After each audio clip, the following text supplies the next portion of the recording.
BetOnline is the world's most trusted betting platform and your number one source for online betting in 2025. Whether you're a seasoned fan or a first-time bettor, BetOnline is your ultimate game day companion with the largest selection of odds on everything from NBA and college basketball to NHL and UFC. BetOnline continues to be your number one sports betting source for every three-pointer to hat trick. BetOnline has you covered with odds, stats, and more for every game, every play, and every win. BetOnline, the game starts here. Bet.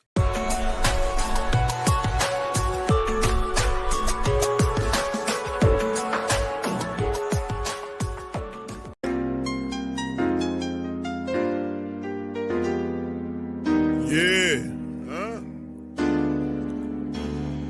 Boogie like Benson, I'm a who that. I'm a who that. Long as I'm living, I'm a who that. Lose or winning, I'm a who that. Sports coma, yeah, this is where we do that.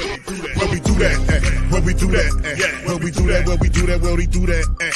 Boogie like Benson, I'm a who that. I'm a who that. Sports coma, this is where we do that. Where we do that. Welcome, welcome, welcome. Somebody please better help. Running this thing like elf. I thank God every day I'm not a felt. Go to YouTube live with Big Q and the guys. If you ain't ride or die, the bandwagon get flipped. Been marching in, that was way for the ring. I was yelling out your chain for the championship. Fucking on town, duck down. Falcons, pluck, get shut down. Panthers ain't much touchdown. The vision really belong to us now. So much hate on the Saints, you could probably tell. Ever since Bounty Gate hit the NFL, when things seem fishy, then you probably smell the crooked referees or Roger Goodell. Yeah, running like this, and I'm a who that. Every day I'm living, I'm a who that. Lose or winning, I'm a who that. It's the sports coma, this is where we do that.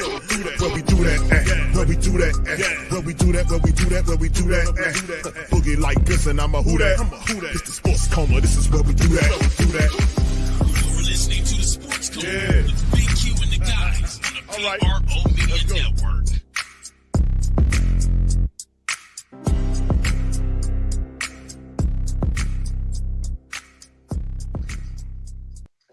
All right, shout out to the mighty Who That Nation, man. Welcome. You're now rocking with the Sports Coma with Big Q and the guys, where we have intense, entertaining, educating, and enlightening sport talk from your favorite sports fam. What's popping? Big ups to the mighty Who That Nation, man. We up in this thing, representing the great Saint Think Tank, man. It's Thursday night, man. Shout out to the fam. We up in this thing, man. Appreciate y'all. Do your guy a service, man. Hit the like button. If you're not a sub up and share, man. Much love to you guys. Appreciate you for being in the live. Also, I want to give a shout out to Muse, who did a cash app at the end of the last stream. I just wanted to give her a shout out. Trinity Montoya, much love to you. Appreciate you guys for being in the stream. And of course, tonight's stream, man, I'm going to try not to keep you guys long. I know it's late. I'm coming at you guys at 10:30 Central Time, my way. And just wanted to talk Saints at you guys, man. Kind of a busy day. That's why I'm getting to you guys late. Hope I'm not disturbing your peace. Shout out to you guys. All right, what's up, Antoinette? Shout out to you. Good to see you.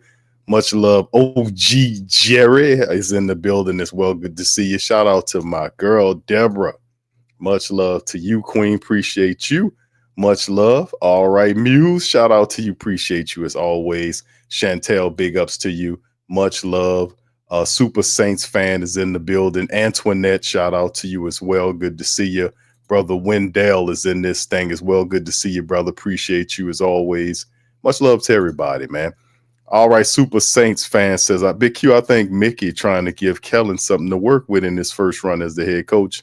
Cap space plus he at all of the major pro days. I mean, he has nothing else to do, you know, and this is pretty much what Mickey Loomis is supposed to do. He's supposed to be the general manager, but that's his job description. Is he's supposed to be at the pro day. He takes free trips around and really don't know what he's doing. He just allows the staff like people like Jeff Ireland to go and do their jobs and scout this great talent.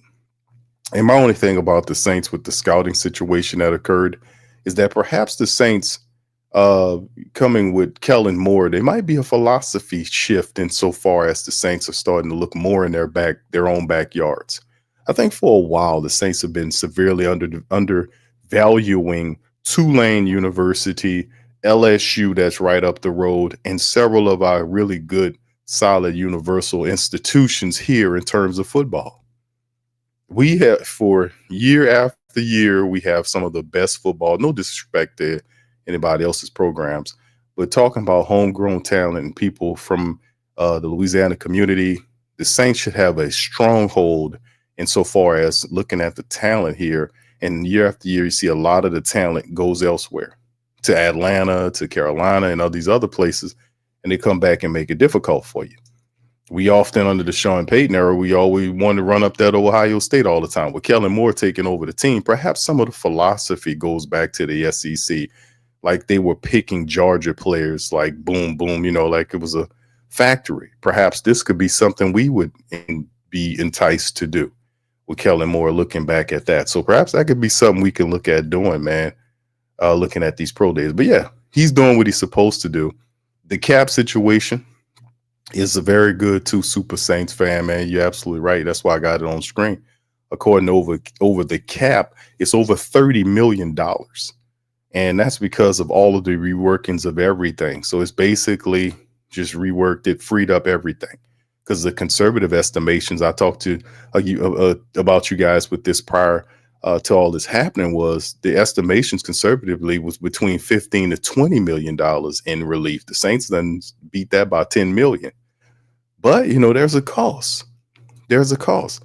Look where you are. And this is why I do this, because you get happy about 2025.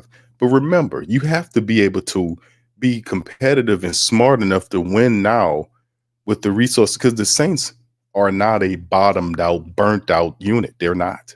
They have just been out. And that's the point I've been saying about this whole thing about the Saints that Mickey Loomis has, is it's just been injuries the main reason why we're losing. That's not true. And he knows it's not true. He knows that's not true. Because if you were really serious and you pinpointed injuries as an issue, then you would do everything within your power to bring in better doctors and whatever you got to do to stop the injuries from stifling your development from year to year. They even know they're not supposed to use injuries as an excuse. They said at the start of the year, by the end of the year, you got Mickey and Cam and all of them saying it. But like I said, somebody can capture it, because every year they started off with injuries. They started the year off by saying it. It's really ridiculous to me. By the end of the year, all of them digging into the injury bag to justify it. That wasn't the sole reason why the Saints were unsuccessful the last 4 years. It's been poor decision making, poor coaching, and no accountability. They will not dare say that. They wouldn't dare say that. But 30 million here this year seems good, but where do you get it from? It dips out, and you look at 2026, you're already $18 million in the hole. You see, it's the kick in the can. The old guy don't know what else to do. But can it translate into success? If you can get the right coaches here and build an identity for the team and be accountable and all this kind of stuff, then you can have success. The Saints are not a burnt out team. They're really not. They're just poorly coached. And you got people that are now adopting to a losing, failing, garbage time culture. And they even wrapping their big stinking arms around it and holding it close to their bosom while screaming out injuries, injuries, injuries. No, it's enough is enough, man. If they can't say it, then we'll say it. We'll continue to say it. All right, big ups to y'all. Appreciate y'all, man. Much love as well, man. Everybody, all the Queens repping. What's up, Jaden? Shout out to you, brother. Appreciate you, Molly Mall. What's up, Tasha, baby? Shout out to Tasha, my dog, Big Sean. Claude, shout out to you, brother Gundam. Shout out to you, my brother. Appreciate you. Quavadius, what's happening, my man? Appreciate you as well in the stream. And big ups to everybody, man. What's up, brother Tyrell? Backwoods is in this thing. Brother Tyrell says, Q, I could be wrong, but I have a feeling they will go QB in the first round, whether they trade up to get Ward or Sanders remains to be seen. Hey, bro, listen, they can go anywhere because the situation is what they're doing, man, to be quite honest with you. And like I said, there's still needs that the Saints could use. There's still depth concerns. as far as is what I'm looking at. But some of the more pressing issues, like you look at the guard position, Dylan Raddatz was the latest signing from Tennessee. This guy has a lot of experience. He started 15 games last year for the Titans. I would consider him an upgrade over Lucas Patrick. I would consider him an upgrade over Nick Saldiveri. I would consider him an upgrade there. They signed him to a 1-year deal. Only time will tell what that looks like. But I would still focus on the line. I still would focus on the offensive line. But they can, idealistically, they can go anywhere. They can go anywhere in this draft. They can go quarterback. And I think Kellen Moore is definitely looking at it. Mickey Loomis is definitely giving them the say, yeah, if you want a quarterback, we'll take a quarterback. They have $30-something million in cap relief now. They got a ton of draft picks right now. So if done correctly, they could be able to make some moves to improve the team, not just next year and get back to winning, but also into the future. I mean, they really could. If they do it right, baby, if they do it right, because they're, we'll talk about that in this stream. I don't want to get sidetracked with it. But big ups to you guys. We'll cover that, my man. Appreciate you for dropping that. All right. Jaden says, Q, I do not want to trade up in 2025. Do you want to trade up? Yes or no? Trading up for what? What are we looking for? Are we looking for a player like a game-changing player like Ted McMillan? Why not? I would look at that. I heard what Chris Olabi's brother said online, and I respect Chris Olabi's brother. I think he's looking out for his brother, and he says what Chris Olabi can't say, a lot of times. And I agree with a lot of stuff that he says, but at the same time, I still believe that Chris Olabi should be in the Saints' future plans. I think Chris Olabi is an excellent wide receiver, but I still say he needs a compliment. And Brandon Cooks is not it. The problem with the Saints, we've seen it where they were trying to get a big physical wide receiver and they failed. I don't know why MVS wasn't the dude, or why the Saints didn't position themselves in free agency to go after a wide receiver to complement Chris Olave, as opposed to bringing Brandon Cooks in on a 2-year deal worth $13 million. I just don't understand that. He's not the right fit for what you're trying to do unless you're trying to make Chris Olave the one, and I just don't see him in that way. No disrespect to Chris Olave, but he's betterly served by having a big physical wide receiver opposite of him and having Rashid Shaheed operate out as the third wide receiver facing their nickel back. You see? So unless they doing a lot of 4 wide receiver sets or something like that, I don't get the Cooks thing. But in the end, I think Ted McMillan makes sense for the Saints as we get going if they're not going to get anybody else. And there could be several players the Saints could pivot to. Obviously, they're interested in a quarterback. Kellen Moore wants his quarterback. He's a quarterback himself, and he figures, hey, I got to have a guy that mirrors me. I don't think Cam Ward's the guy, though. I would not give up what the Titans are asking for Cam Ward. It's just ridiculous what they're asking for him. Here's the article right here. We can just jump into that. Titans seek astronomical price to trade the 2025 draft first overall pick. Shout out to Saints Wire. Saints sent a whole contingent to Coral Gables for the Miami Hurricanes Pro Day to start this week, including Kellen Moore, Mickey Loomis. The move was the clear sign of the team's interest in Cam Ward. There are other players who should have interest in present, but this type of turnout reserved for a first overall pick. Ward has expressed it would be a dream to play for the Saints, but it takes 2 to tango. The Titans aren't making it easier.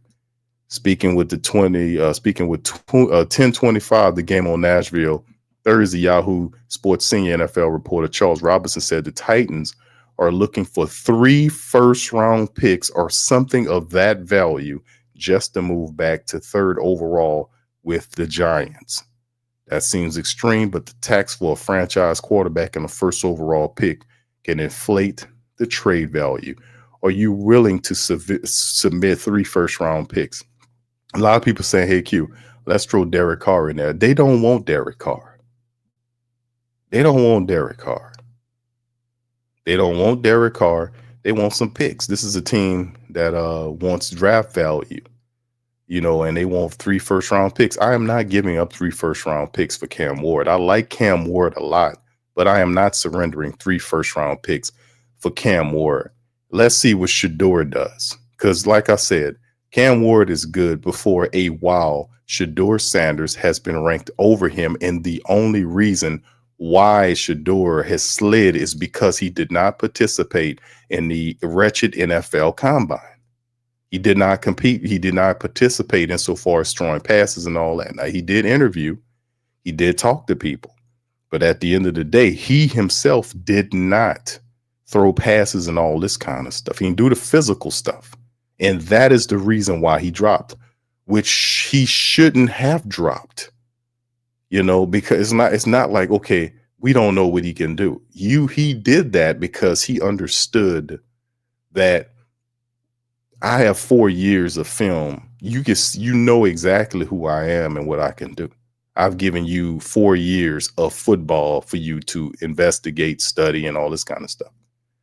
So for a while, Shedeur has been over Cam Ward. I would be smarter logically. I would just see where Shedeur is before I say, okay, if the Titans love Cam Ward that much for 3 first-round picks from the Giants, not from the Saints at 9, it'll be more than that from you. They saying that about the Giants to move up. No, absolutely not. And then on top of that, we'll get into it, but there are other quarterbacks the Saints fancy. If Shedeur is there at 9, I'm pretty sure they would take him because he is a franchise quarterback. He would make a lot of sense for the Saints.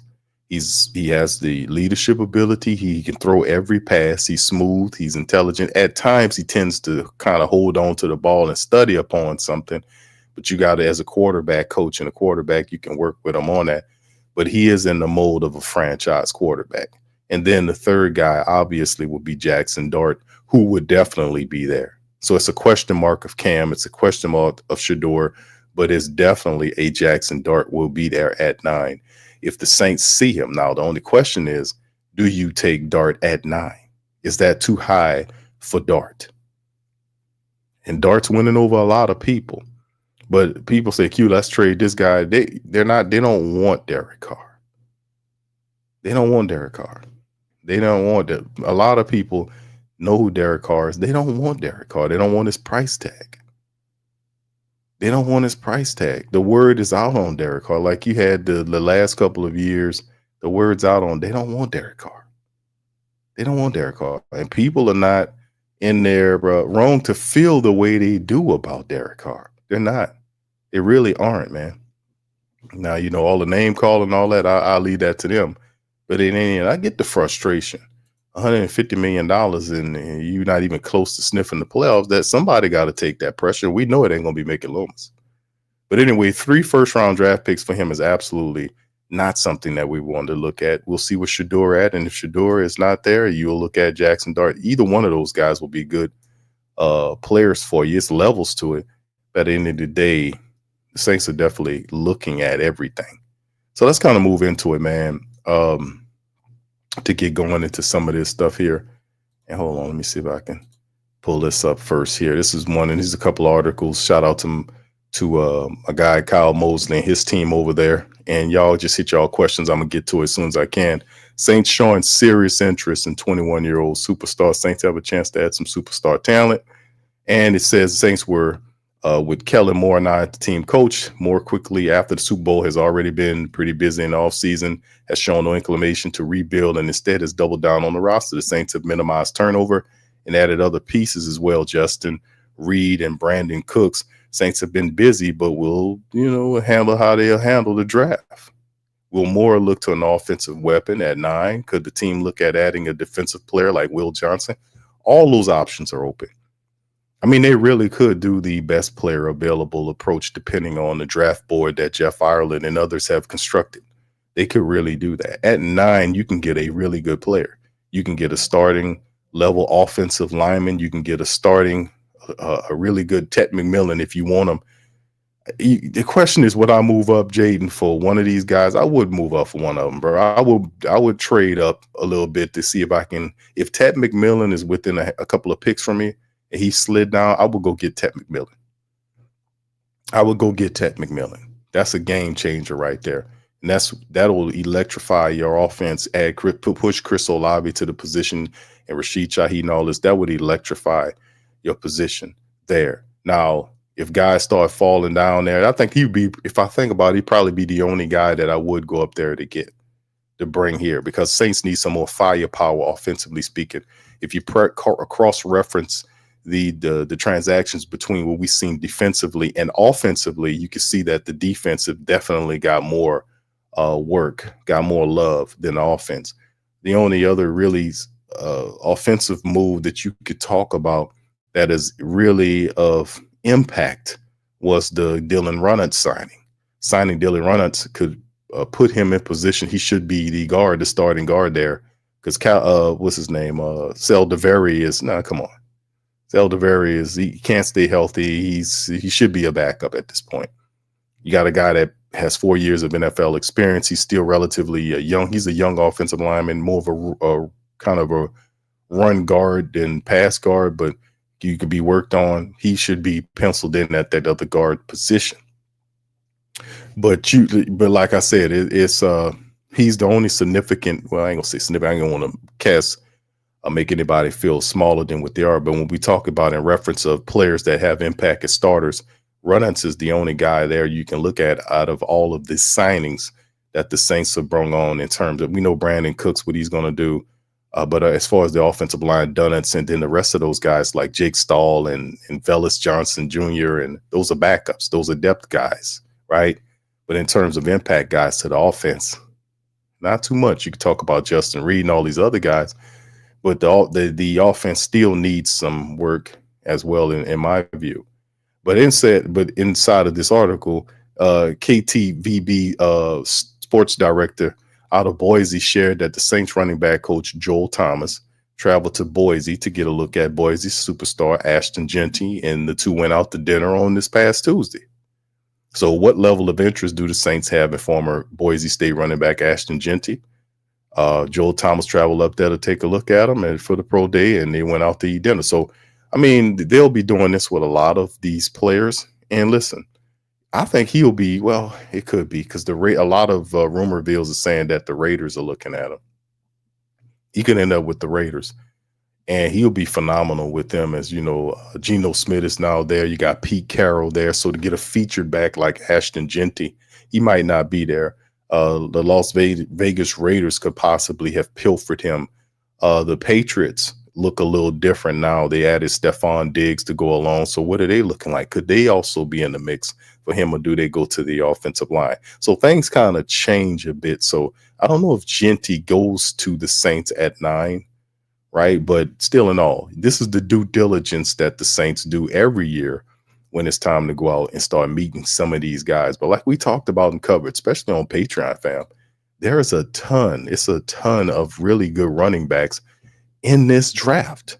You know, we did a breakdown there, and I showed footage and stuff, and we just did the shout out to the Patreon family members. We did the safety breakdown. We covered a bunch of safety breakdowns in the second mock draft, which was pretty phenomenal. That mock draft, the latest edition of that, was pretty phenomenal, how the cards fell for us to get those players, man. So that was pretty good, man, to be honest with you as well. All right. Thank you, Derek. His card. Happy feet in the pocket, seeing goals. He's the NFL scariest quarterback. No disrespect, but the man just is, you know, he got PTSD in the pocket, man, for real, man. He battle damaged. Saints reportedly eyeing massive prospect. What will the Saints do? Now, of course, this is also another article. Shout out to Kyle T. Mosley. Says the Saints have been busy over the few weeks, quickly coming up on the draft.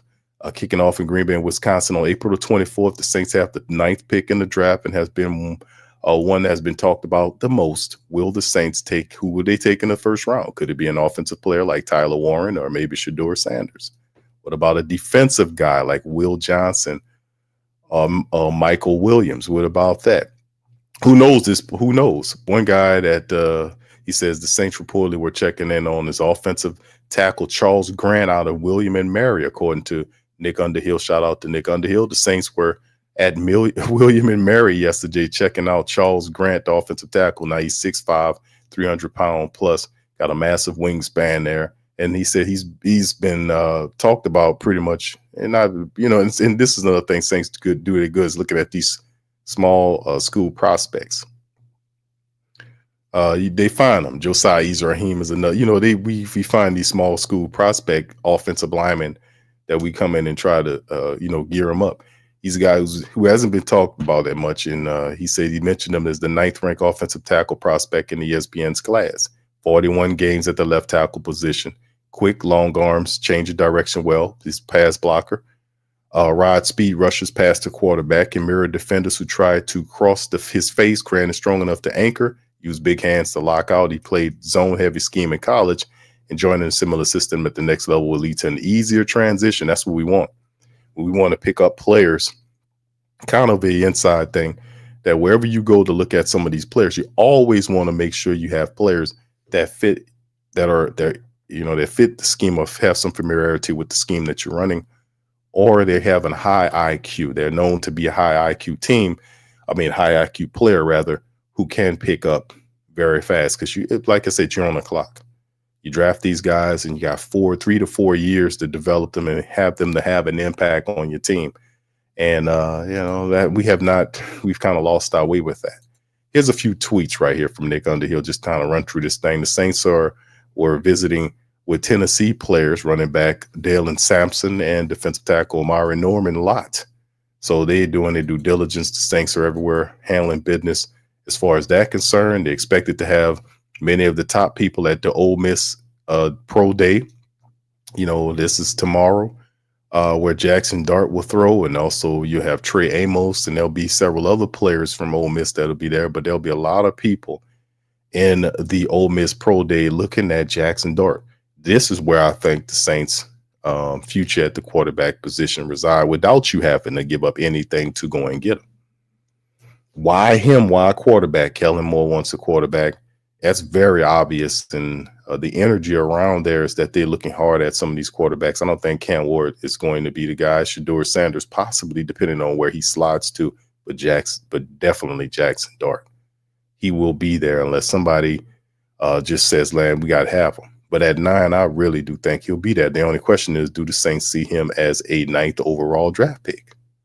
I mean, the guy can throw the ball. He is smart. He is a dual threat guy. He has really solid athletic ability, and there's a premium on dual threat quarterbacks in the NFL. As we see, some of the best teams in the NFL has such a quarterback that has the ability to throw the ball. He can make all the throws. He has a little gunslinger in him that you have to work with. But outside of that, he's very decisive. He'll pull that, but if you don't see anything, he'll take the hell off. He can run around you, or he can run through you. He's 6'3", 230-something odd pounds. And he piled up a ton of yards at Ole Miss, and that's Lane Kiffin's wide open system that he operated. But he did a really good job there. Him being close at Ole Miss, could this be where the Saints reside? The last time the Saints took an Ole Miss quarterback in the first round, y'all knew who it was. Who was it? Y'all put it in the chat.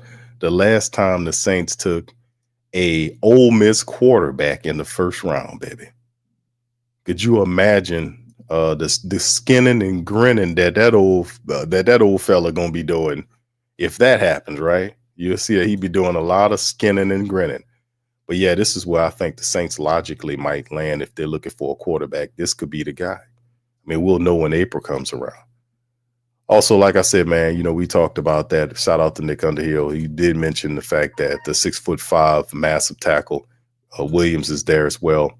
And it's just a few things. Also, the Saints did. This is the kind of a tracker list of some of the people that the Saints did take a look at. Offensive tackle Josh Connerly Jr. from Oregon. Offensive tackle Orente Ursay from Minnesota. Quarterback Quinn Ewers from Texas. Linebacker Nick Martin from Oklahoma State. Cornerback Siobhan Revel Jr. from ECU. The big physical cornerback would be awesome. Don't know where he exactly goes. Maybe probably a day 2 selection with him. Has a lot of skill there. We could use a guy like that. Like I said, it's a lot of ways the Saints can go, and it's going to be one of probably the most interesting drafts from New Orleans that we've seen in a while. And tight end Thomas Fadone from Nebraska. That's some of the guys, and of course some of the other players that I did mention as well that the Saints are looking to.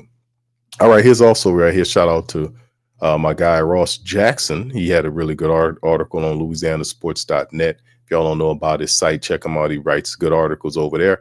and he's pretty thorough on covering some of the Saints' good stuff. Saints host dinner with several Georgia players. In addition to New Orleans' ongoing tour of college pro days, the team is putting together an additional time to meet with players as they travel from school to school. On Wednesday nights, menu dinner with several players from a premier SEC program. Nick Underhill dropped the scoop. The Saints are having dinner with several Georgia players.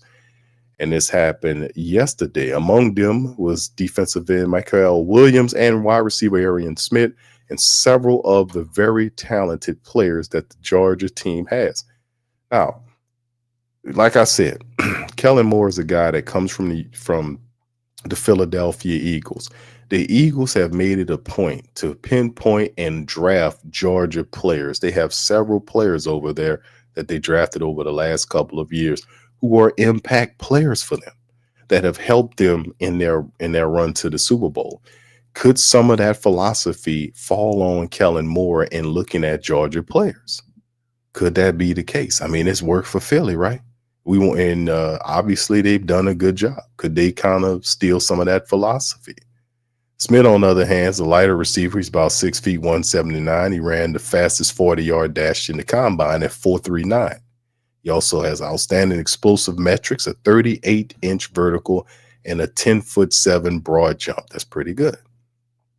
You know, Williams, y'all already know about Williams. He's a phenomenal player, 6'5", 260-pound edge rusher, put up a lot of good numbers. Is a force.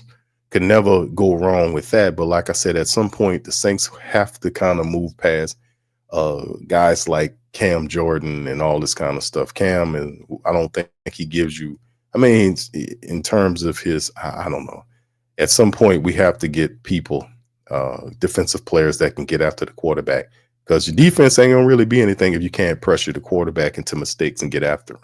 I think that's what Philly did to Kansas City. They brutalized Kansas City. They brutalized damn near everybody in the playoffs run. It was one very consistent thing about Philly from a defensive standpoint is that the defense was nonstop. They kept coming. The pass rushers raised hell on everybody they played. They made it difficult. They forced good quarterbacks into make bad decisions because pressure does that. And I would not be upset if Williams is the guy the Saints get at, because he's a guy that is really good at putting pressure on people. So these are a list of some of the players here. You see Williams, Arian Smith, Jelon Walker's another really good one. Josh Simmons, the offensive lineman. Egbuka, the wide receiver. Travion Henderson, Quishon Judkins. And this is some of these guys are Ohio State guys here that he got. Judkins, what's his name? Rutledge, Jared Wilson, Dylan Fairchild. I mean, Judkins, yeah. And what's his other kid? Malachi Stalks is also another good safety that I was looking at too. He's a player. He could play. All right, so you got a few players there, and this is the Saints taking some of these guys to the dinner, man. Several Georgia players, and hey, man, like I said, man, could they borrow? Could they borrow some of this, man? Could they borrow some of this from these guys, man?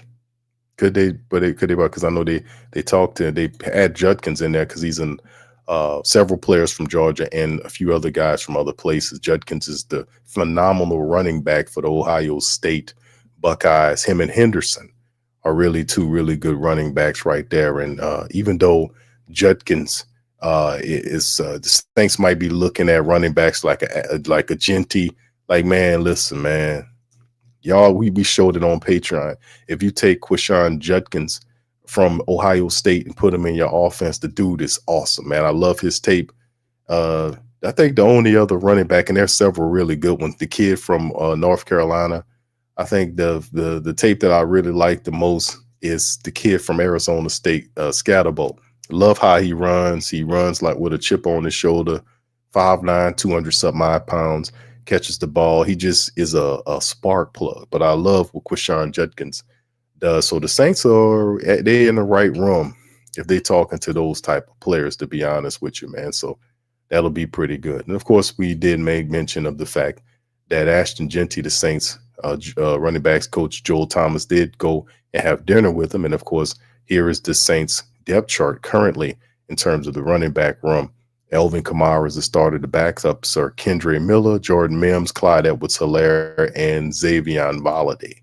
So both Jordan Mims and Valladay are undrafted guys or guys that are inexperienced. Clyde Edwards-Helaire is there, and Kendre Miller has to stay healthy to at least see if he can be counted on. At one point, he was seen as a potential heir to Alvin Kamara, but 2 injury-plagued years kind of dulls that thought.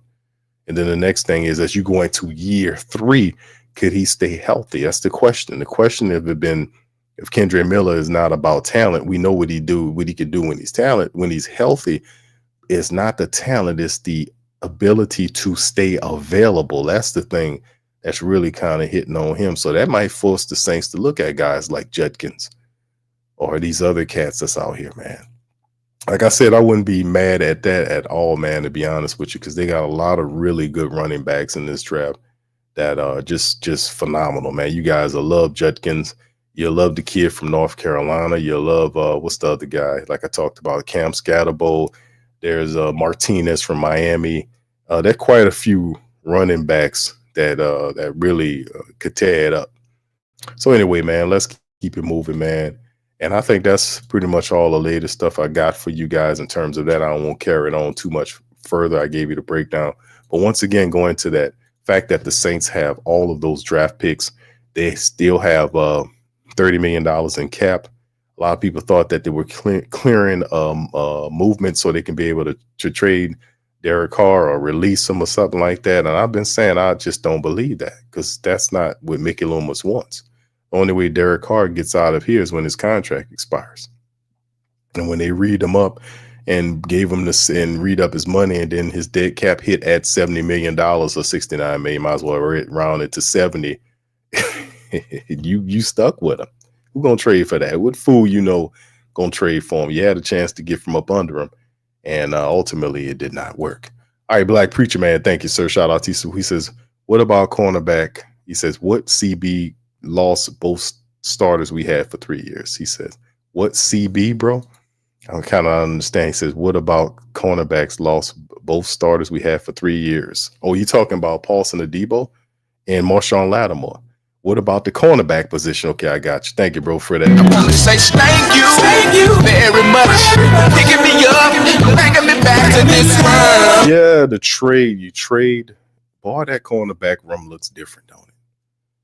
You know, we were looking pretty damn good prior to the injuries. We had Lattimore. We had Laddie Daddy there. We had Paulson Adebo.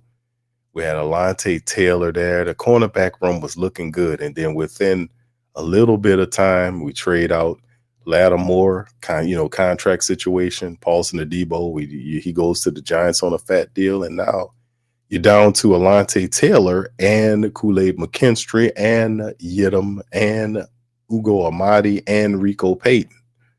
So how you feel about that? I would definitely say cornerback could be a position. They talked about a couple of people, to be honest with you, that could be there. I don't know if the top cornerback in the draft will be there. From Michigan, I don't know if he'll be there, but like I said, that's a position you might have a point on that, brother. When you take a look at it, that Black Preacher Man, and kind of look at that thing, man, you might have a point on that, brother. You might the cornerback position, because all it takes is one injury and then you scurrying around, isn't it? We thinking we all good, and then when injuries start tearing them up, and they do it every year, they really do. If you think about it, injuries start hitting on those guys, and then next thing you know, you scaring around and looking around in the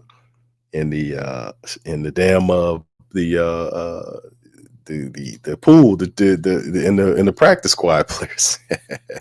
You're looking at other people practice squad to see who you can get. But yeah, I wouldn't be mad at that. Whether it's Will Johnson or Jahdae Barron, guys like that, they have a bunch of really good ones in there. Amos from Ole Miss, what's the guy name? Porter from Ohio State's another really big cornerback. Shavon Rebel Jr., we talked about him as well. So it's quite a few people. Thomas from Florida State, nobody really talking about him. He got good tape. So I mean, like I said, it's your picks and chooses of who you want. Even Zay Alexander's another guy from LSU. I think he'll be more of like maybe a day 2, day 3 pick, but he has good value. Denzel Burke, You know, he's another talented guy from Ohio State. Saints like to pick the apples there still.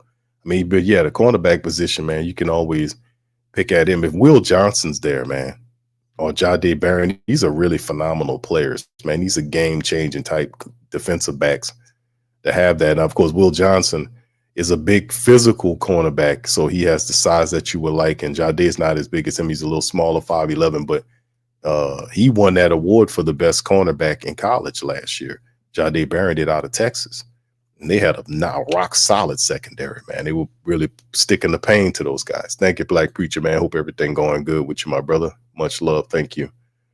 All right. Big ups to you. What's up, Claude? Shout out to Claude, man. Says, Q, what do you think about Genty? I think he's phenomenal.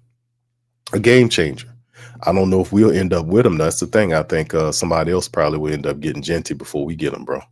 You know, like I mentioned, the Raiders are looking at him hard. You know, they got Geno Spit there and Pete Carroll's there.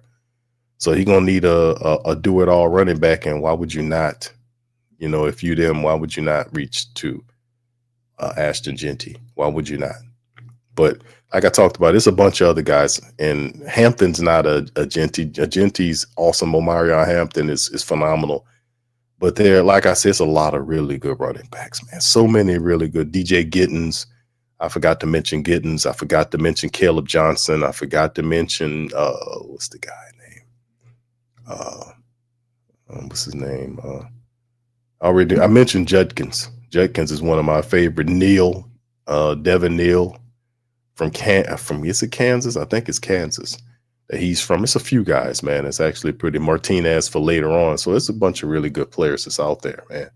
But Genty's phenomenal. All right, yeah.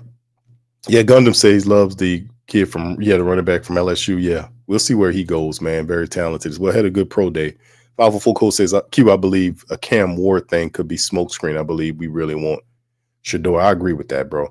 And it really is a thin veil of smoke when you figure out what the Titans want for you to trade with them. And like I kind of showed early in the broadcast, the Titans want 3 first-round draft picks from the Giants to move up to 1. And the Giants are closer to where they are than the Saints is. So if they want 3 for 1, 3 first-round picks from them where they are, what the hell they want from you at 9?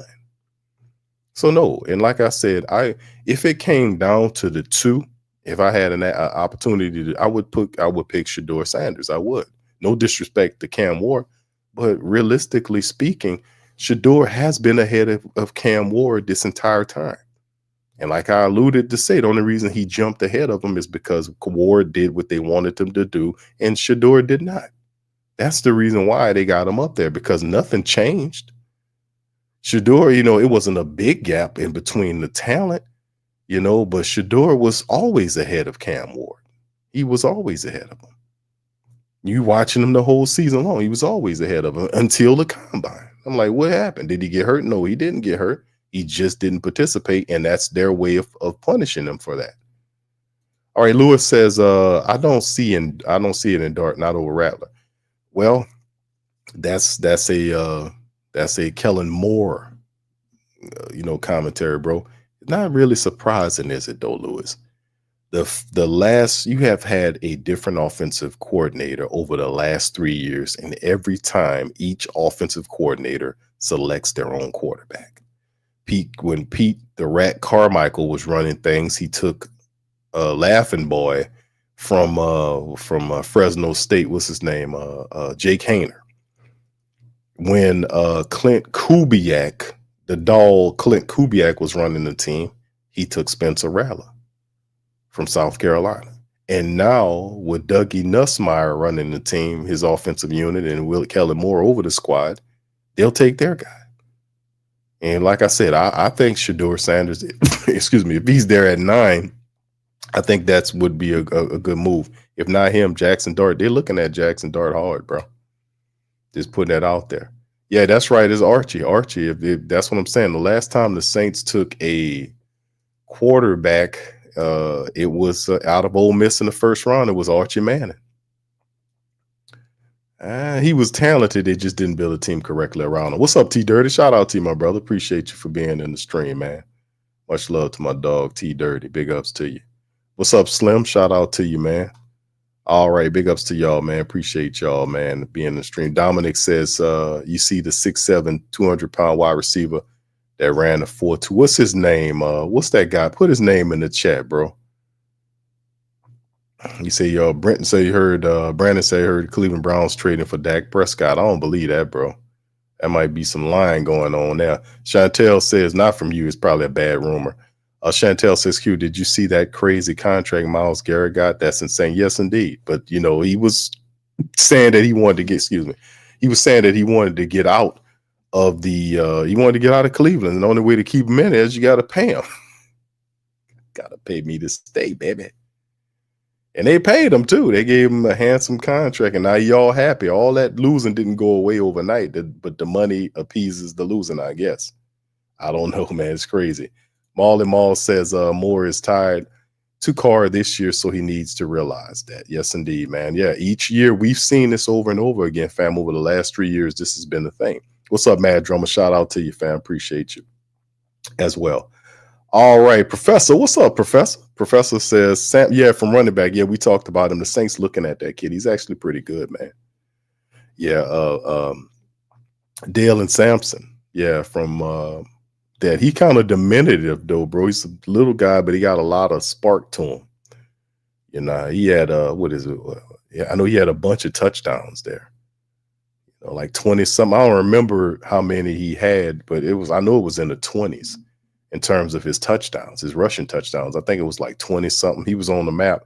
He's a small player, about I know he's less than 5'9" or something like that. I know he's a little player. So, you know, we'll see how it go, man. We'll see. Yeah, but yeah, Professor putting on his shout out to the Professor, man. He putting on his scouting cap. He's looking at all these guys. Excuse me, fam. Exactly. Q, to me, Shador intangibles are off the chart. Number one Q. Yeah, he is. He's been that's the thing, man. I'm not swayed by what the NFL was saying, man. All right, Tyrone Broden. Yeah, Tyrone Broden. Yeah, see that there, man. That's gonna be. Hold on, I heard that name before. Let me look this guy up right quick. Might turn him into the NFL's fastest tight end. You never know with a size like that, but he beanpole thin though. I'm gonna have to look him up, bro. I'm gonna have to look him up. Broden, yeah, I'm gonna have to look him up. All right, thank you for that, bro. I'm gonna look him up. T. Roy says we need to grab that big D tackle from Florida. He will fit good in the system. You talking about what's his name? I mocked that guy, bro. You on the last mock that I did for our Patreon family members, he was the last pick of the mock draft that I did that he fell to me. You talking about Cam Jackson, 6'6", 330 pounds. Yeah, 6'6", 330 pounds, but he don't move like he's not the world's fastest guy. He's not a pass rusher, but if you put the film on, and I was able to gather film while I was talking about the breakdown. That's why I like doing those, because you can see the player in live time what he's doing, and it's pretty good, man, to be honest with you. All right, yes, Mason Taylor will be a good Saint. Yeah, Mason Taylor did a good job at the pro day as well. What's up, brother Devon? Shout out to you, man. All right, appreciate you, bro. All right, yeah, much love, man. Y'all got, let me see if I think I missed a few questions. If y'all got any questions, throw them in the chat. Like I said, I wasn't trying to hold y'all guys too much longer into next week. But yeah, indeed, man, we got a lot to do in terms of what they're looking at, but in terms of what we seeing. Thank you, Muse. Shout out to Muse for the cash out. Much love to you, Queen. Say thank you very much. Picking me up, bringing me back to this world. All right, shout out to the fam, man, for y'all. We be ending up in this thing, man. Listen, it's pretty awesome, man, to say the least, in terms of draft time. A lot of things. This could turn a lot of stuff around. Like I was asking you guys in a couple of previous shows, how do you guys feel about the Saints free agency up to this point? Because really it's going to slow down to a crawl now, as they have now turned and completely focused on the draft in late April. So how do you guys feel about it? A lot of B grades was given. I had to poll up about what would be your grade for the Saints in free agency. A lot of B grades. The Justin Reed signing was solid. Them getting the trade to get Devin Gacho from New England to play at that nose tackle position was big. I'm excited about the defensive shift to the 34 look. I'm really interested to see how how Chase Young and Carl Granderson will play linebacker.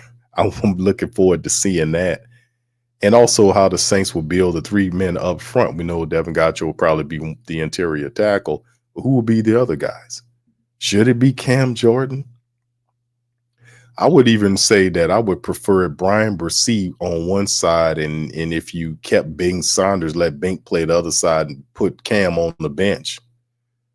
That's what I actually would like that. Because really, that's a very interesting look if you think about it, fam. If you think about that 34 look, the Saints have, and plus you got, oh my goodness, you got Tyrann Mathieu Reed there, and the Saints got one of the top cornerbacks in the draft and put them in the secondary. My goodness, man, defense could be off the chain, man. Defense could be something special. But that's what intrigues me, man, the most is to see how that scheme changed. Now, as far as the Saints getting anything else done offensively, I think we probably wait for the draft to see that, and they can go a number of any places right here because, like I said, the perceived areas of need, which was we're thinking about the tight end position, right? The tight end position. The Saints got like 4 tight ends there. You know, we thought Taysom Hill could be in trouble, not in trouble, but you thinking Taysom Hill could be a person that could end up being, traded or all this kind of madness. But in the end, there was no such thing. Taysom Hill is going to ultimately get healthy, and he will contribute from the tight end position. But that's not saying you shouldn't take a tight end, but one might not be taken as early as you perceive him to be. Because if you look at the Saints' current depth chart, it shows you that a developmental tight end would definitely work for you because Taysom Hill contract expires after this year, so does Foster Monroe, and you'll just be stuck with Jawan Johnson. So, and Jack Stahl, I think he's a 1-year agreement, so you lose those guys after this season. So having a developmental tight end that you pick up in maybe day 3, because they'll have quite a few of them there, would be a good selection. I still advocate for the Saints to get another wide receiver. If Ted McMillan is still on the board, where you at 9, I say you take him. If Campbell is there at 9, you take him. I don't think Ted's going to be there at 9, but if Campbell is there, I take him. And all the foolishness about him being his arms being too short and all this madness, and then him saying that he'll even play the tackle, he'll play the guard position if need be.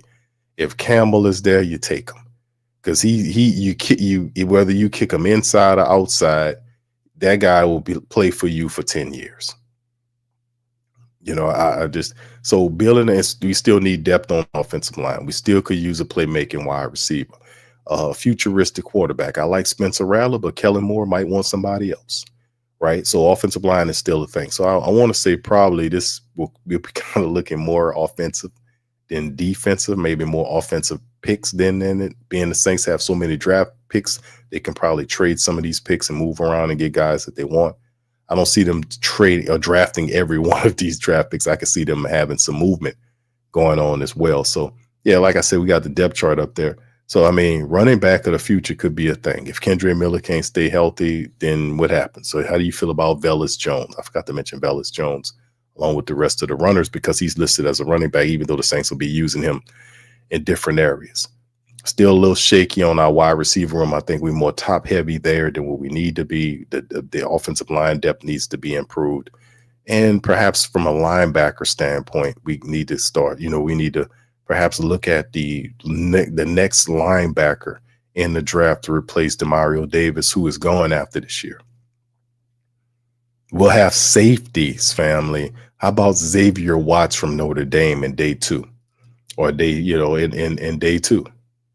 Xavier Watts, fantastic player. They have some really solid safeties there. What's the kid, Ransom from Ohio State's another good one. So there's a bunch of there's so many players out there. The Saints miss on this draft.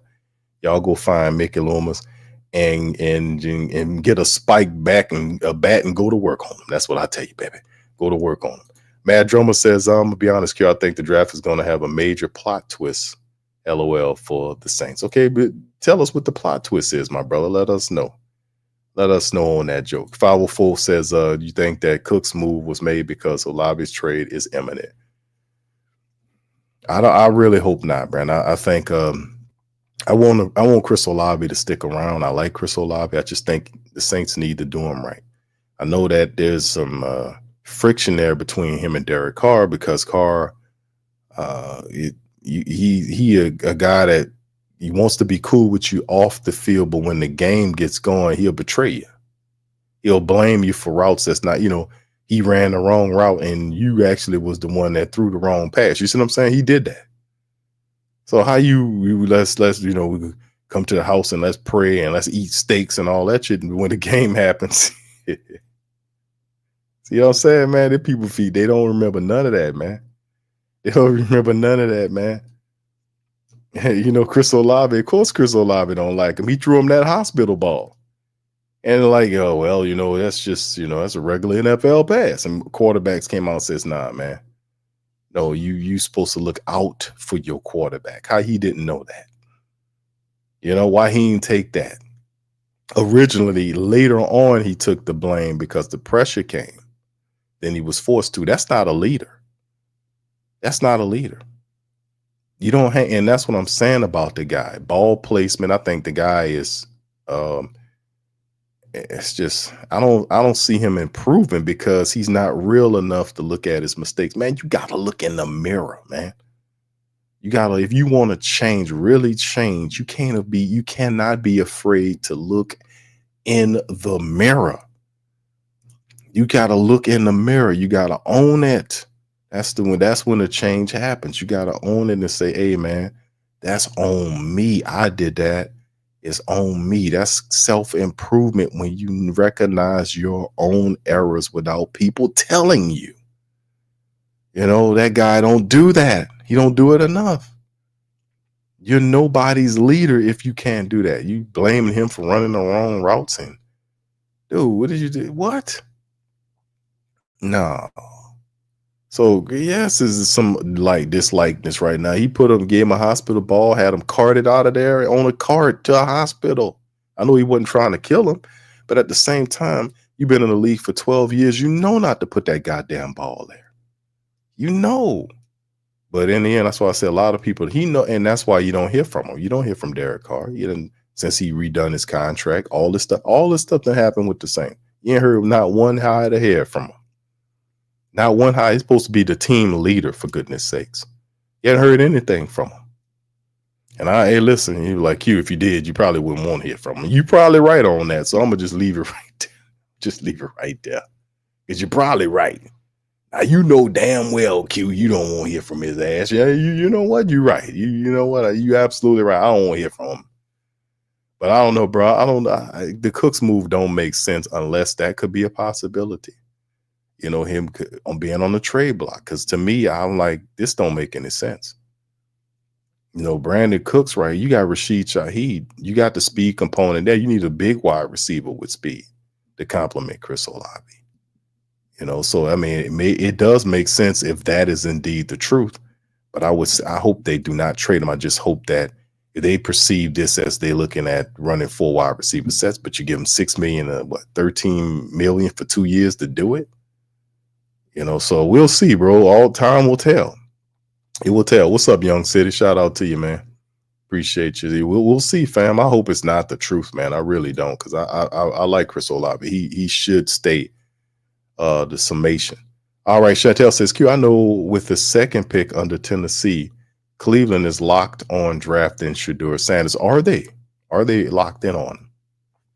Are they? I know Deshaun Watson, man. That was they threw after bad on that one, man. That just that it would make sense because it would make a lot of sense if you're Cleveland, because the draft the top 10 selections run Tennessee first, the Browns are second, the Giants are third, and think about this. Like I said, the Titans want 3 first rounders from the Giants that are at the 3rd position in the draft to move up to number 1. And the Saints sitting at 9. So what would the Saints have to give up? 4 first-round picks to move up for Cam? Oh, absolutely not, man. I'm not doing that. Who you think you got there? Joe Montana Jr.? The guy is good, but I'm not giving up 3 first-round picks for him. Come on. You know, Cleveland's number 2. 3 is the Giants. 4th are the Patriots. 5 is the Jags. 6 is the Raiders. 7th is the Jets. I know, and before us is Carolina, and then the Saints are 9.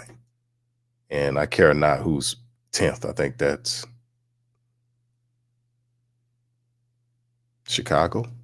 Might be the Bears. I'm gonna have to look it up. It's either the Bears or the Niners. Y'all maybe might have to just look the damn thing up, but it's either one of those two. All right, thank you, Shantae. Say thank you very much. Picking me up, bringing me back to this world. All right, Julia says, would you resign Olave with all those concussions? Well, I mean, if the damn quarterback, well, I ain't gonna say that, bro. But I mean, Chris Olave had his share of issues this year and the last year. But I see a lot of value in Chris Olave. I think he can get around that. I think the Saints were kind of using him. Like, look, the way they was, both of those guys got hurt. You know, you had Rashid Shaheed that they were using at the 2 and Olave at 1. I just don't think that's the correct position to be using those players in. And then you seen him got hurt, he got hurt, Rashid got hurt, and they were overusing those guys, like especially Rashid Shaheed. Remember, they was trying to force the deep ball throw. It wasn't organic. They couldn't set up the play action right. And they was trying to force feed the ball down to Rashid Shaheed. He was throwing these balls and Rashid Shaheed was getting hit. And then they started doing the Taysom Hill thing when they overused him. Clint Kubiak was a moron, man. He was such a moron, man. Such a lazy, bum-ass play caller, man, who didn't even know his own personnel and would just consistently, competitively overuse players, even to the point where they would get hurt. He was such a bum-ass caller, man. And that's one of the things I pinpointed from that guy from when we started seeing these games happen. I was like, man, this dude don't know how to use other guys. Like, you're not supposed to just use, you got Alvin Kamara or Taysom Hill, but you're supposed to use the presence of Alvin Kamara and Taysom Hill to create opportunities for guys that's up under them. The guys that's not the Elvins, that's not the Taysoms. You see what I'm saying? You're supposed to be able to create opportunities for these other guys, for the others.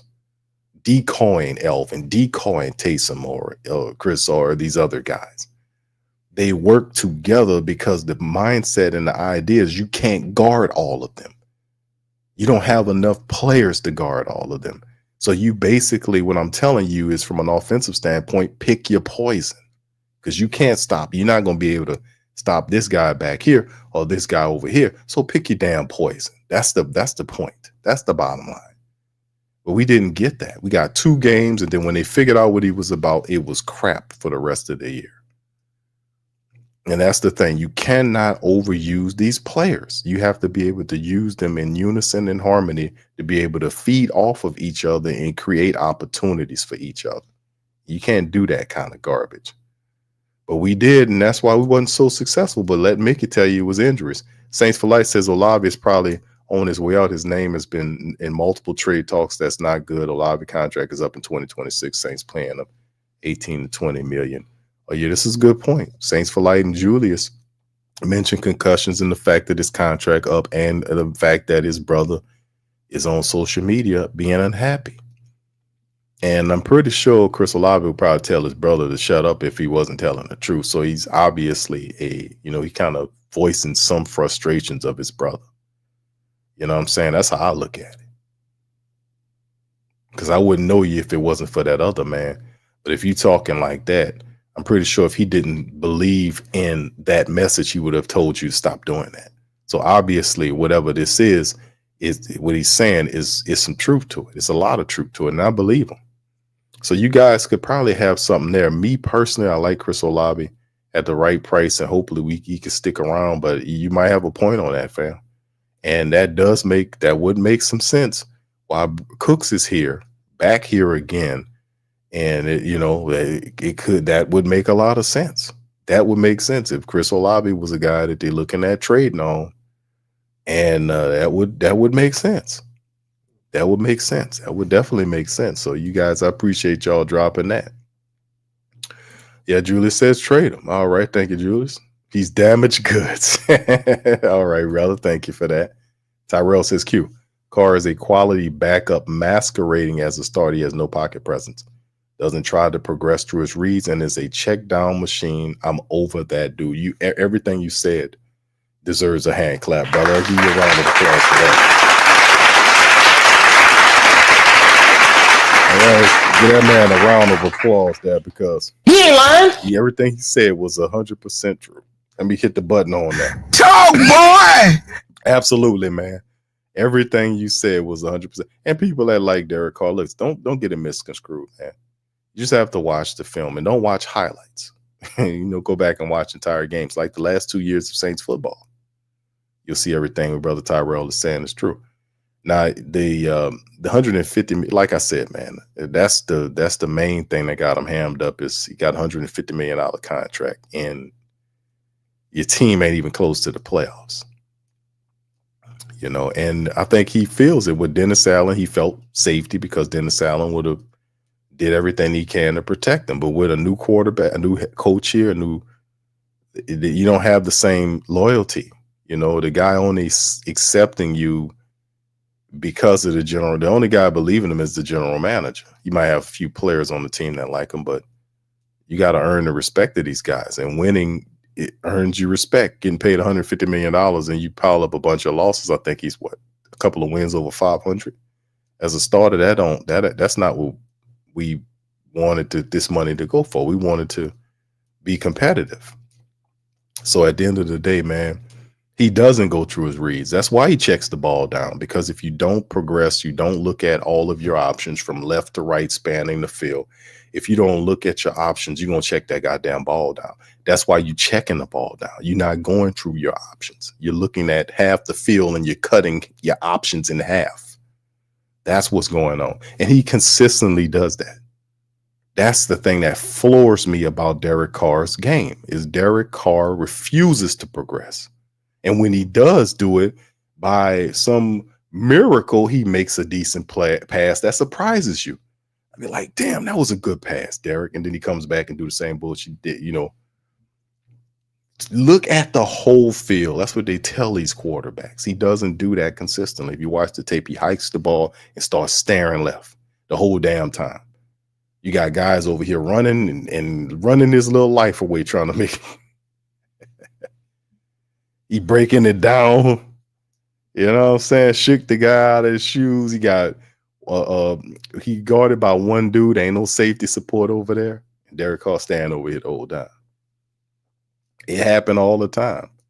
And then when he don't see what he likes on that side, then he checks the ball late, and then the defender's right there to stop Alvin Kamara. What does it matter to him? Hell, it counts as a completion. It drives up his completion rate, and that's the same bullshit that the people say that like Derek Carr. Well, his completion rate, Q, is 68 per whatever it is. But they negate to tell you that he checks the ball down 5 to 7 times a game. So that's 5 to 7 completions a game. You're not winning any games, but his completion percentage stays intact. It's a real good con game you got going there. But, brother, for people that study film and tape, you ain't fooling nobody. You ain't fooling nothing over here. I just being honest with you. All right. Madra says, should we trade Olave? Do you see him see us doubling up on wide receiver in the draft like top wide receiver? If you trade Chris Olave, you better go land Ted McMillan. You go land Ted. If you trade Chris Olave, go get Ted. And you should see if you can double up in the draft. If you can get Savion Williams and Ted McMillan in the same draft, I would do that. Could you imagine? Because they're looking at Savion as a day 2 pick. So if I can land Ted, because that's the thing. If Ted McMillan, I will go up to get Ted McMillan because he's phenomenal. That is a star wide receiver that elevates your offense in many different ways. He's 6'4", big wide receiver, has really good speed, excellent catcher of the ball, really intelligent, good route runner. He elevates your offense, gives you a bona fide star wide receiver in the making. I will grab at him. Then later on, I will see if I can go get Savion Williams from TCU. And that's what I would, and that's how I would empower my wide receiver room. If I do that and we trade Chris Olave, I'm no disrespect to Chris Olave, but that would I'll be smiling about that. You got Savion and Ted McMillan in the same draft, man. You got to consider that a win, bro, for your offense. That is a win to have those power players on your team. But if they got the imagination, they can pull it off. But yeah, it might be time, bro. What's up, Carlton? Shout out to Carlton, man. Good to see you. Yeah. I know Jabo went to the Giants. So did Russell Wilson. Russell Wilson said that he expects to be the starter. So it's going to be interesting how that works. All right, and before I go, fam, let me throw a little curveball in this thing too. I wanted to show you guys this right here, and this is and I want to hear what you guys think about this. Y'all put it in the chat. This was some back and forth that was happening between Shannon Sharp and the cornerback Asante Samuels about Deion Sanders, and Deion Sanders got involved. This is some of the discussion that's going on right now between these guys, and I'm gonna play this little video right here breaking it down. Put one in the chat. Nobody will ever say Asante Samuel and Deion Sanders in the same breath. All right, man. If you've been living under a rock, Deion Sanders recently went on NFL Network and I wouldn't say denounced the T-step, but he said it was stupid to do.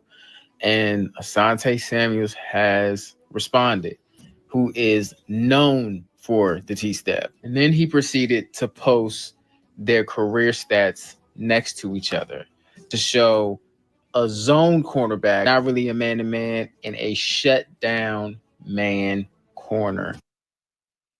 Now,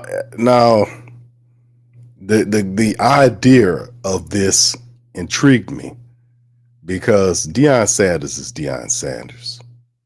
We know it. That is an established fact.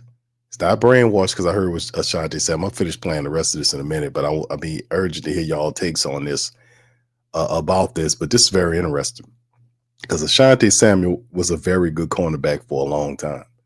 But I doubt that many people would consider him in the same conversation with Prime Time.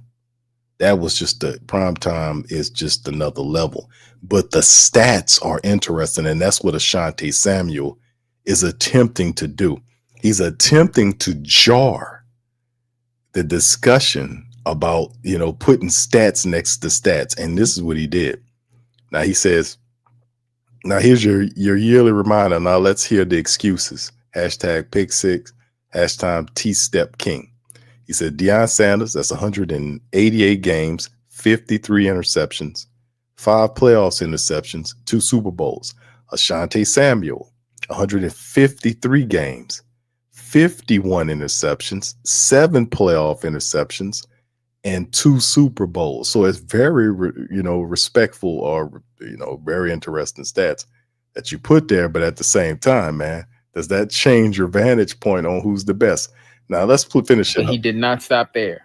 Only thing y'all saying when he's a man-to-man corner, he can't do nothing else. So if that's all you can do is play man-to-man, that's what y'all want. Somebody that could just press. What about when the coach want to call another type of defense? You got to move him out. So my question to y'all is, if you were picking your team today and you could have either one of these two players right here, a shutdown man corner or a zone corner, which one would you take? Nobody will ever say Asante Samuel and Deion Sanders in the same breath. All right, man. All right. So, hey, let me hear from y'all, man. What y'all think about this, man? It's a very interesting discussion, man, about it because Deion Sanders kind of made fun of the T-step. And Asante Samuel swears by it. And obviously, like Asante Samuel, me personally, my opinion is that Deion Sanders is iconic at the cornerback position. You literally didn't throw on that side of the field. If you're talking about interceptions, Primetime got a lot of picks. But remember, there were games where they did not throw to Deion Sanders' sides because he was over there. Quarterbacks would literally avoid throwing to Sanders' side. So is it really fair to talk about what interceptions were when the quarterbacks themselves were avoiding throwing to your area of the field? That's crazy work to me. And the shutdown cornerback, Shannon Sharp is right. The shutdown cornerback tag, that's Deion Sanders, man. That's prime time, baby. You know, prime time.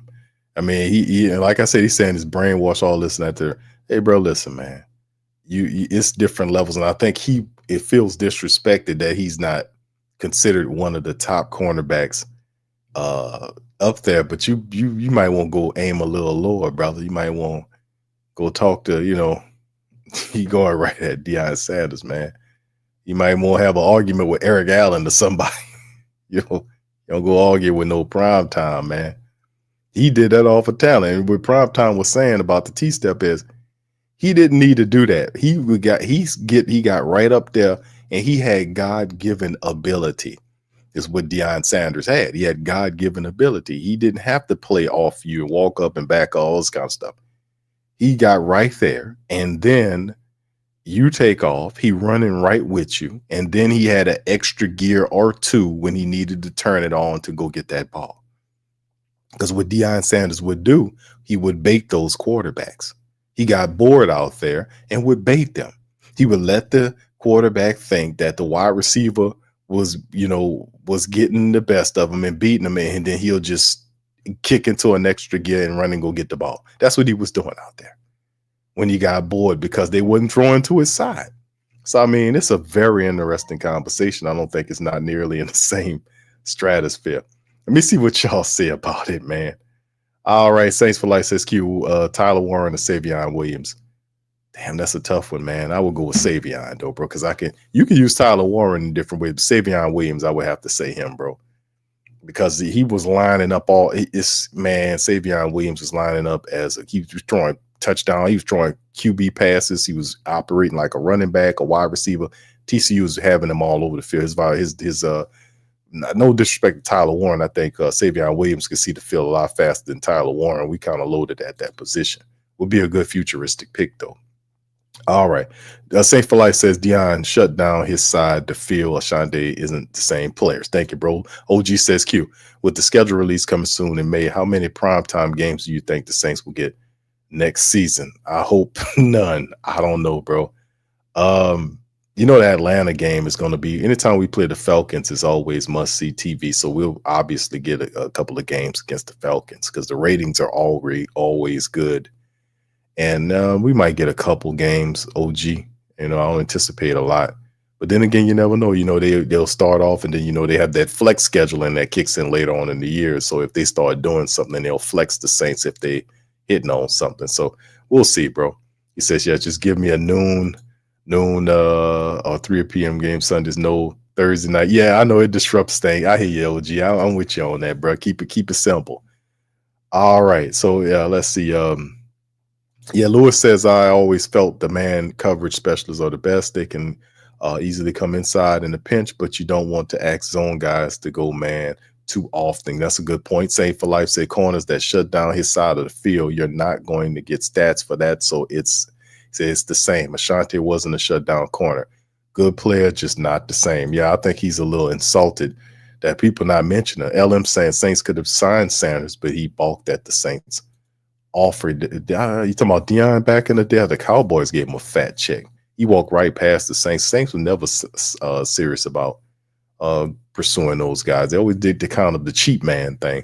504 Coach says, come on, man. Prime, not only the best cornerback ever, he one of the best pure athletes ever in any sport. Yeah, you talking about guys in every sport, like you talking about guys that did great things in multiple sports like Bo Jackson, and these are phenomenal people, and they just had extra gifts that most people didn't have. And Deion Sanders was one of them dudes. He had it. He had the speed. He had the intelligence. He had the flamboyance. I ain't gonna say flamboyance, but he had that temperament. He knew he was good. And that's the thing about Deion Sanders that everybody respected, because when he knew he was a playmaker. He had that ambiance, that he knew he was the man. Even when he was young, he knew he was going to be a Hall of Famer. So yes, Ashante Samuel is he might want to go have an argument with Rod Woodson or Aeneas Williams Eric Allen, you might want to have an argument with them. Don't go don't go argue with Prime, brother. Yeah. He says Deion and Darryl Green. All right. Hoffa says Prime, one of the best returners. Also, that's right. He was an excellent return man. You couldn't catch him. Yeah, he said that was the knock on him. He wasn't not much of a tackler. That is true. Lee says, did Ashanti Samuel return kickoffs and punts? I don't know, y'all. I don't think so. I don't think he did. I could be wrong on that though. Hoffa says hopefully the Seattle game will be prime time because I will be in the building for that. All right. Jade says, Q, what do you think about Kellen Moore's first play call will be for the Saints in 2025? Play action. Let's see. It'd probably be a first call out the gate. It'll probably be a run play. A run play out the gate, right? Elvin Kamara running behind Tally Fuaga, a toss left. A toss left to AK-41 for a 15-yard gain. That'll be a good way to start the season off. Says it's huge. The Giants got Russ Wilson and James. Yeah, I know. That was very interesting for them to get that. They're definitely looking past the young quarterback, so to speak. Them guys want to win right now. That guy's Brian DeBoer's job is on the line. So he's just like, enough of these young guys. Let's just get these veterans in here. We need to win right now. All right, T-Roy says that boy better go sit down somewhere. Yeah, he picking a fight with a giant, bro. Come on. All right, prime time was Showtime like Devin Hester. He don't get enough love either. Devin Hester was one of the best return men ever.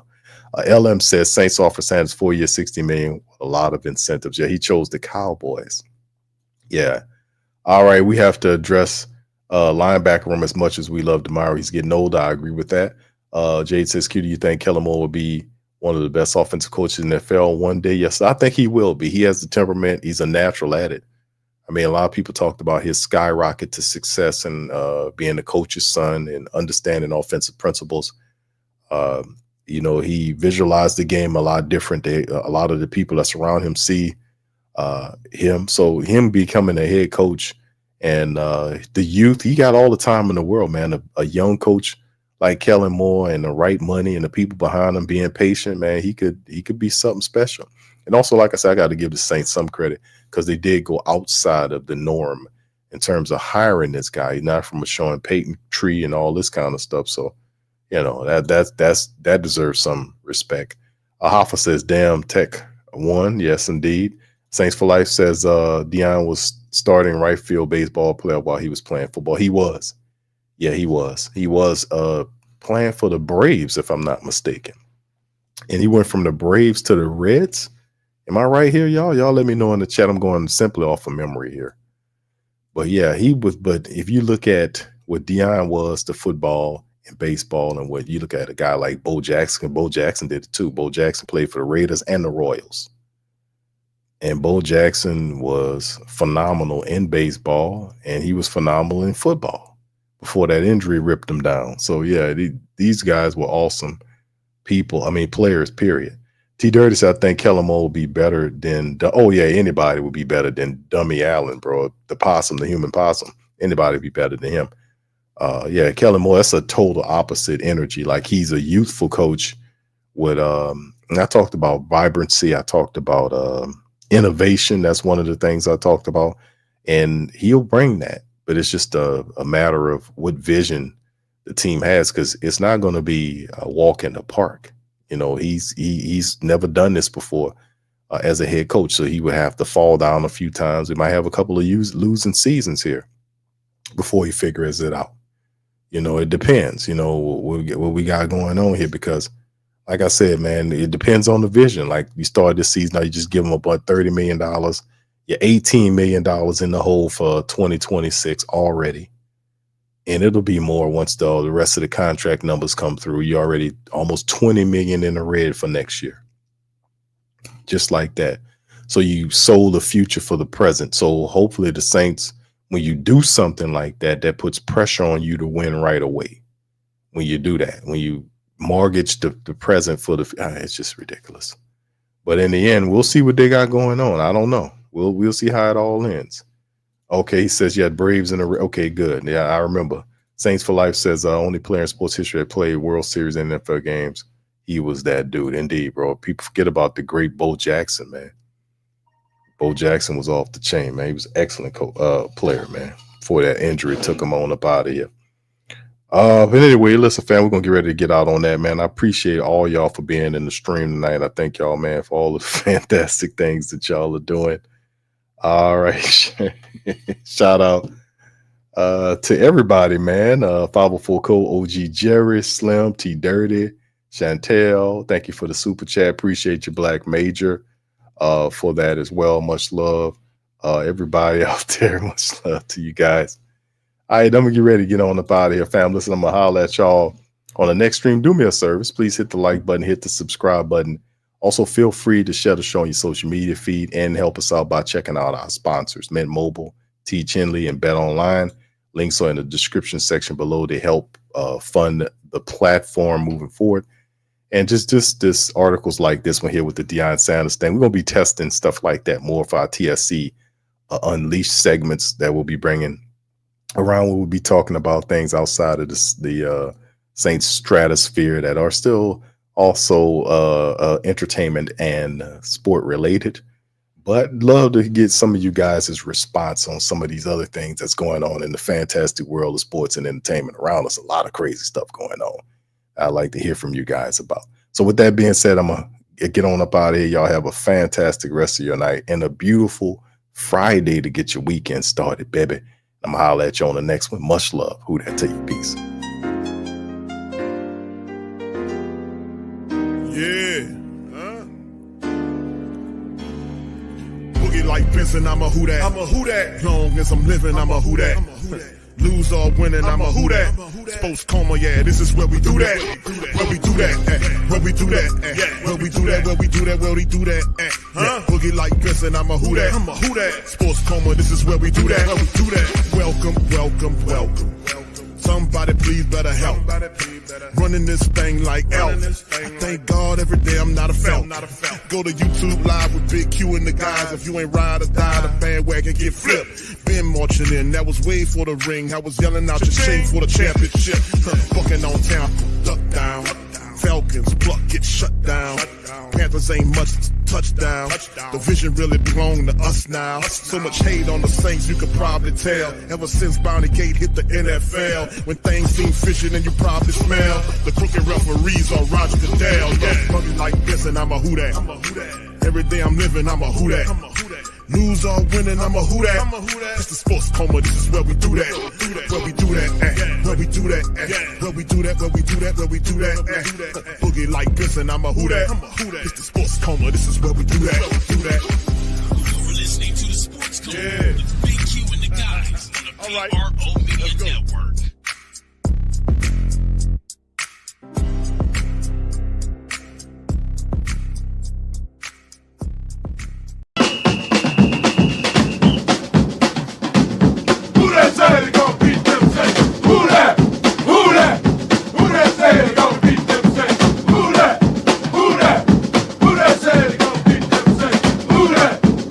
Betonline is the world's most trusted betting platform and your number one source for online betting in 2025. Whether you're a seasoned fan or a first-time bettor, Betonline is your ultimate game day companion with the largest selection of odds on everything from NBA and college basketball to NHL and UFC. Betonline continues to be your number one sports betting source. For every three-pointer to hat trick, Betonline has you covered with odds, stats, and more for every game, every play, and every win. Betonline, the game starts here.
WhoThatDaily.com. That's right, the WhoThatDaily.com. Your one-stop shop for everything New Orleans Saints, New Orleans Pelicans, LSU Tigers, even the top flight boxing news. So if you're a Who That and you're looking for a place to stay up on your team, WhoThatDaily.com is your site. The WhoThatDaily.com for the sport Who That in all of us.